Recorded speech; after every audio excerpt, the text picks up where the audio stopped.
Panic mode for Kamala. Democrat mail-in requests on this date in 2020 versus 2024.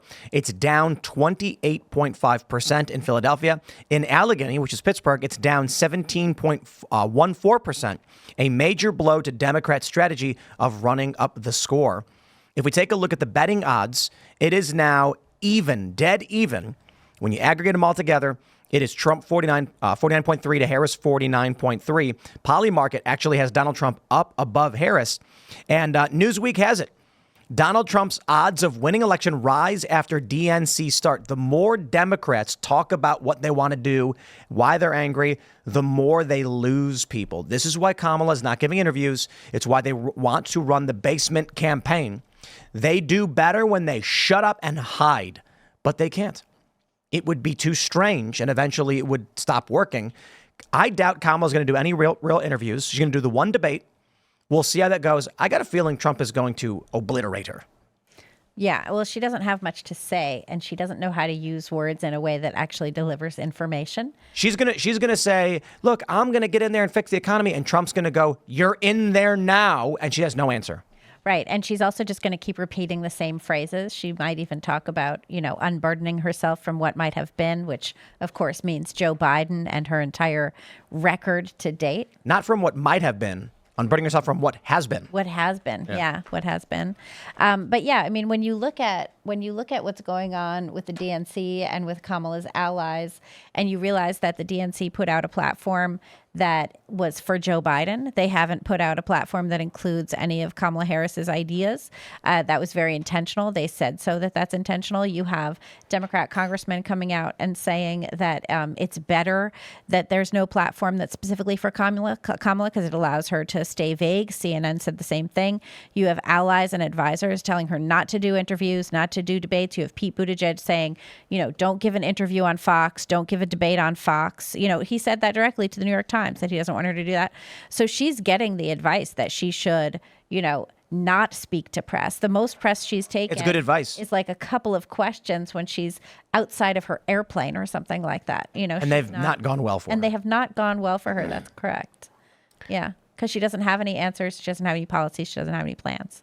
She just has a camo hat. She likes Venn diagrams. She's very good at Venn diagramming. Right? Like we should do like a nice little I mean, when she launched one first foray into talking about policy, she did the price controls thing, and even the left. The left destroyed that concept, and the housing plans, which are really disastrous. What are those? Right. The tax credit got a bunch of financial influencers political.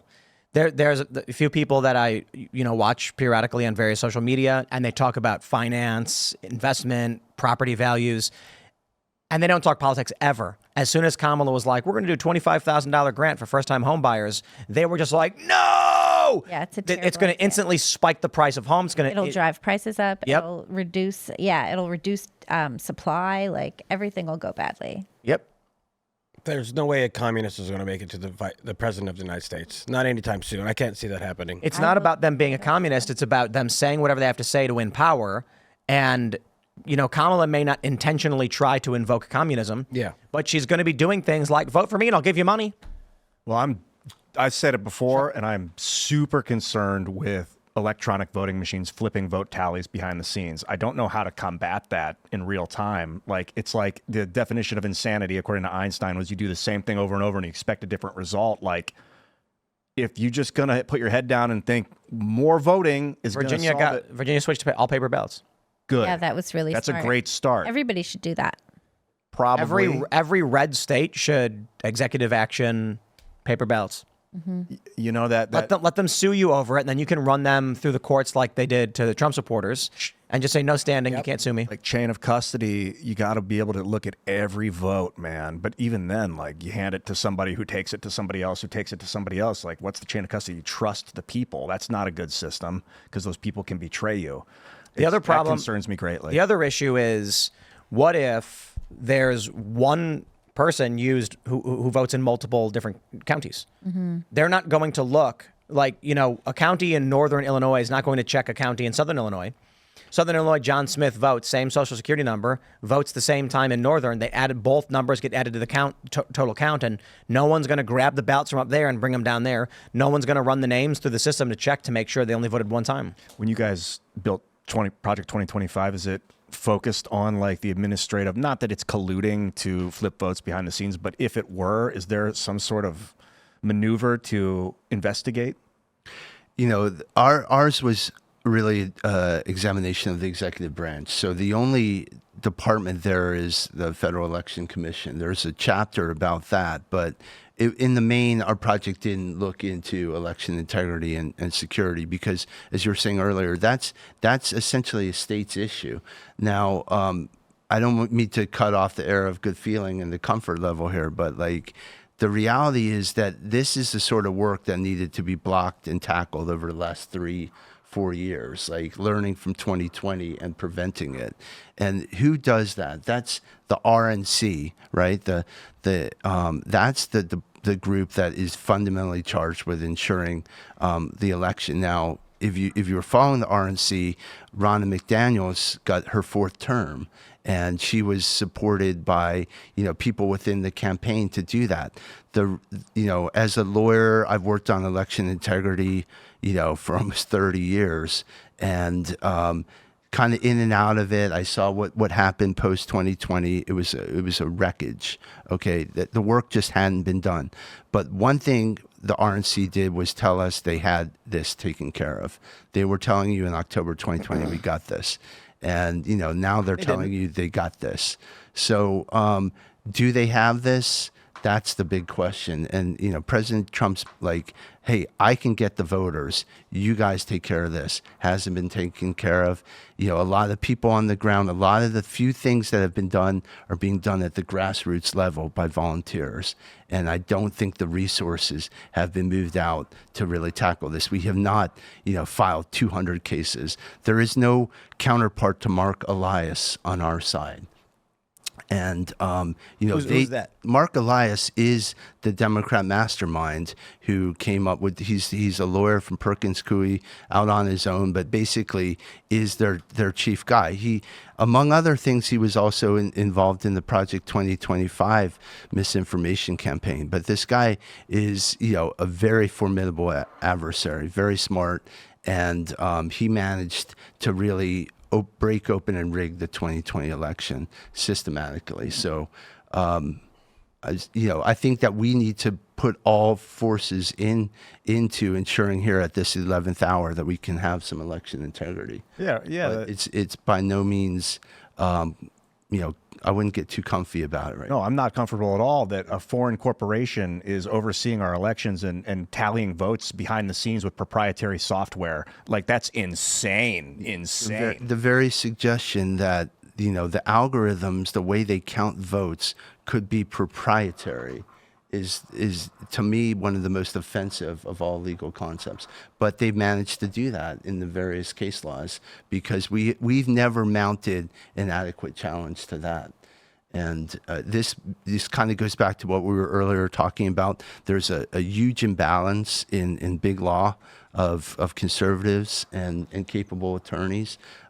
Certainly, you know, there are a lot of good conservative attorneys, but they don't have the resources behind them. So we as a movement really need to get those folks engaged. If we were going to do that, which we are, would we then do it at the state level with attorneys general?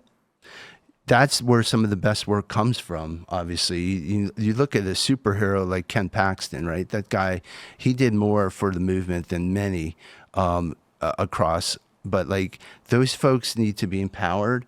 But, look, a lot of the people who are the electors, the attorneys who brought these suits, they're getting disbarred. They're facing financial ruin. A lot of these people, some people are even in prison. They have like 4 members of the RNC, I think, who are under indictment. What are we doing to protect our in Arizona, like, that's going on. This is the party has to come and support these people. And like, because a lot of this is fear. What they want you to do is every good lawyer stand down. They don't want you to pipe up because they're going to strip you of your career if you go to fight. And that's really what the next generation of election interference is to dissuade anyone from getting out That's like there. what's going on in the UK right now with the free speech problems. It's like I saw a report from the National Review, I think today, that was talking about how there are judges who will sentence people to years, months in prison for Facebook comments, but they'll let off people who are convicted of having a bunch of horrible child exploitation images. And these judges will say oh, you just need to go outside and meet people, to the child exploiters. And then to the person who makes a Facebook post, there was this 53-year-old woman, she's the sole caretaker for her disabled husband. She said she said something very unlike, that you wouldn't like to say on Facebook. But she's getting 15 months in prison for what she said on Facebook, which seems insane no matter what you say. She wasn't making direct threats. She doesn't have any capability. They're making an example out of her. But it's not just her. Yeah. They're doing it to multiple people, locking them up for speech. Similar stories where they actually announced they're going to be letting people out of the UK prisons. Exactly. They're going to be letting people out to lock up people who said things online. Yeah. They're putting into place this early release program. Yeah. But it is true, I think, what you say about it has been shocking to see all of the lawyers who were indicted in the Georgia RICO case, those people are having their lives ruined. A bunch of people pled out so that they wouldn't have to face ruin from it. Well, and in Arizona, I think a lot of the electors are getting indicted. They got indicted there, Wisconsin, I think, and some other places. And it does seem like a real fear tactic, so that it's like the codification of the whole, kind of Me Too anti-racist era, where if you say something, you get canceled and lose your job. Now it's in the legal system. Yeah, no, we as a movement, we have to support and indemnify these people. And also what they've done here in, Fannie Willis, that prosecution fell apart because these good lawyers were defending themselves. They're the ones who uncovered her illicit. Yeah, one of the guys who she indicted was the one who uncovered her misdeeds. Exactly. There. So these folks are warriors in the movement, and that's really part of what Project 2025 is. We used to call ourselves a coalition of the canceled, but these are the true believers. These are the people who've really laid it on the line, and what the left wants to do is extinguish that feeling for really giving, and it's dangerous because we're outnumbered out there. Going back to what Tim was talking about, what he showed up there, that the less Democrats are doing mail-in ballots voting and whatnot. But just remember, Pennsylvania came out on August 8th that they let everyone know. By the way, the Pennsylvania State Department are letting everyone know that it might take days. They were very clear to count about the election. Just so you know, it might take us a minute. It's fake. It's a lie. Yeah. It's a lie. Well, Ron DeSantis called them out on that too. Many other countries just do it. What happens is you've got a voting station. As in Reagan. Yeah. The votes come in. There's not that many. They count them and then report the vote count to the higher ups. Mm-hmm. You have a decentralized network of people counting ballots. That's why all these other countries do it in a day. Yeah. That night, they're like, we got the full numbers. Yeah. It's in. You need to do that. Well, at least it seems like you need to do that, because if you let them give you numbers and segments, then you know how many you need to circumvent the outcome you don't want ahead of time. If all the results are decentralized and come in at the same time and you report once they're in, you can't control the outcome. If you say, give us a few days to go through it, now you know where votes are needed to be added. It's the number one state too. That's why PA, I don't know shadiness. I'm not saying they're doing anything wrong, but they're letting people know that it might take days, so they might just come in with the old fortification. I spent the last 3 election cycles in Allegheny County in Pennsylvania, right? That's Pittsburgh. And it was interesting for many reasons. One, obviously, that's an old school Democratic area, right? Pennsylvania, they talk about it forming a T. With essentially all the states red except for Philly and Pittsburgh, and kind of this axis in between. Yes, Harrisburg, so Harrisburg and coming down. The T being the blue. Now, what was interesting there is, when we were in 16, you could feel this kind of groundswell. These were traditional Democrats who were like, I want Trump. You know, they were feeling it, right? And it was breaking out all over. You could just, if you talk to the waitress, if you talk to the cop on the street, this is the feeling. 2020 middle, I went out there again, kind of knocking on doors, helping the organization. In 16, I was working the legal war room for the Trump campaign. But in 2020, totally different thing. You know, people were cloistered because of COVID, not as big a thing. You know, fast forward to 2022, we were staying at a hotel, and there was a group of kind of Republican door knockers and organizers, and there was one small segment of Democrats there. It's oddly at the same hotel. Well, we're planning election day is the big thing, right? We're all moving out, make sure these people got out, running up to it. By election day, the two people who were there were packed up and left. Their work had been done. Like, they had already sewed up the election by the morning of, and they had it all calculated. So it's very clear that we were playing checkers out there, and they were playing chess. And to think that Pennsylvania, I see the numbers now, but that doesn't give me the hopium right now, because they are very good at innovating at the next level. You're saying that the people that were collecting votes, they had basically done a vote collection scheme, and we were doing the door knocking vote day of thing. Like, we were actually going around to, oh, this is a hard R, you know, we just need to make sure that they get out to vote. And you'd go maybe talk The other to people were ballot harvesting. They were ballot harvesting. Right. They had done their harvesting. You know, oddly enough, I was kind of riding the circuit for legal reasons. You kind of go around and see where something's developing at a precinct or whatnot. And, you know, I was like, I want to go to a steel mill. I want to actually see, like, you know, the flash dance kind of thing where, like, people, the actual thing's still going on. So we got to this town. Believe it or not, it's Fetterman's town, right? We were driving through Fetterman's town. It's the tiniest little town, right? Rolled up to a precinct, and there was a woman there basically with a clipboard who could tell you whether everybody in town had come or not. They had basically were vacuuming up the votes. Wow. And so if you see that level of organization, and that was just a little anecdote, you know, that I personally witnessed. I would be very wary about Pennsylvania. I mean, I went out to Butler, Pennsylvania, where the president was shot. That was the most amazing rally in 2020. It was so awesome. The Osprey helicopters came in there at twilight. Very surreal experience. They're playing Fortunate Son, and it was just these choppers coming in across the setting sun. President Trump gave really a barn raiser of a speech that night, and barn burner of a speech, and just great enthusiasm, right? Like, we got this, and sure enough, you know, we didn't have it. What do you think the plan? What do you think Democrats' shadow campaign plan is this time? I think it's the illegal aliens. I think that the 20 million or whoever, you know, the last election was decided by 70, 80,000 among certain states. Think about just the numbers that could get registered through the motor voter law, passed out, signed up for ballots, harvested.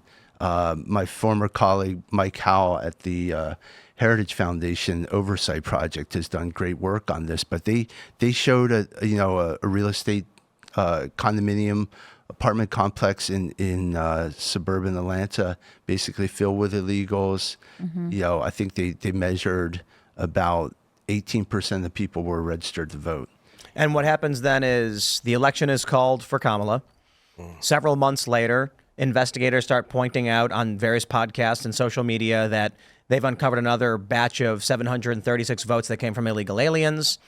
And the courts don't care. They say you have no standing. The election's over. It'll just be do it too next late. time. Next time, Right. file the suit. what's the motor voter laws? That was one of the seminal things. I believe it was under Clinton, but basically when you go to get your driver's license, under federal law, the various states have to make it available for you to register to vote at the same time. So it's check a box. Now, in some cases, the box is already checked for you, But this was a great way of, like, in theory, like getting more people to register to vote. But there's no one way to see whether someone's a citizen and has the right to vote. And that's the problem. So, like, now you hear these anecdotal stories about clerks at DMV basically signing up everybody. Right now, if you go to Pennsylvania and you're illegal, you can get a driving permit, and you can avail yourself of this law. There's illegal immigrants registered to vote in Texas. I mean, it's not just a blue state issue. Yes. It's across the board. It's a problem. This is the real threat right now to, like, clearing out the voting rolls, because North Carolina, the absentee ballots get mailed out 2 weeks from now, September 6th. Well, and you also have all of these cases where there's illegal immigrants who are likely scheduled to vote, but anytime there's an investigation, or anytime, like, Ken Paxton is trying to bring it up, right? Or you have another great attorney general in Missouri, Andrew Bailey, right? So anytime it gets brought up, you have the big Democrat foundations going in and suing everybody. And they just bring suit after suit, and these injunctions go in. And it's very difficult to get past that. We see that with the trans stuff, you know, like the we need the lawsuits are just rampant. And that's something, a passion of mine that I may turn to, is really standing up, a public interest firm for the right that is going to really take on a lot of this litigation. You'll have to be the right wing's Mark Elias. Hey, I'm ready to go to work. My big case was Chevron Ecuador, which, if you don't know about that, that was a decades-long saga, but it was with New York City lawyers, plaintiff lawyers, progressives, who sued Chevron, which had acquired Texaco, for environmental damage down in Ecuador. But essentially what it was a faked-up lawsuit where they planned to ultimately bring a $27 billion judgment against Chevron and extort them into a settlement. They went to the court down in Ecuador and soup to nuts made up. They hired the judge. They wrote his opinion in Boulder, Colorado, in English. They translated it into Spanish. They passed it off on the zip drive in the middle of the jungle and wanted to basically enforce this against Chevron. I came into the case. They had brought along a documentary film crew to basically film this whole thing and put pressure, develop like a Michael Moore type documentary that would put pressure on Chevron to settle. Mm-hmm. And what happened was they filmed 600 hours over 2 years for a 2-hour movie. I came in with a crew, and basically we sued for those outtakes, the 598 hours, where they filmed themselves doing all kinds of nefarious things. Wow. And we were able to basically unravel this massive fraud. That's crazy. But at every juncture, it was such a great learning lesson, because, one, they were extremely wily and hard to pin down, very resourceful, and they knew at some point the truth would catch up with them. But that was never their game. Their game was to outrun you to as long as possible. That's what the Democrats are doing now. That's exactly their modus operandi. And in the Chevron case, you had a company that was committed to the lawsuit, which had very deep pockets, but it was not an easy legal case for us to bring. But the reality is that we don't have that complement right now. We do not have the Mark Elias of the right, and we need that. And when and until we get serious, like, we don't need another TV ad. We need actual competent lawyers being, remunerated for their time, and also told that they're going to be indemnified and be taken care of. Mm-hmm. So we're not having electors dragged off to prison.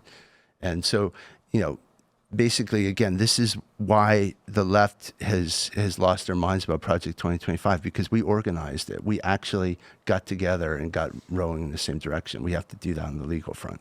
Thanks for checking out this clip from Timcast IRL. Make sure to watch the show live Monday through Friday at 8 p.m. Subscribe to this channel, and we will see you all there.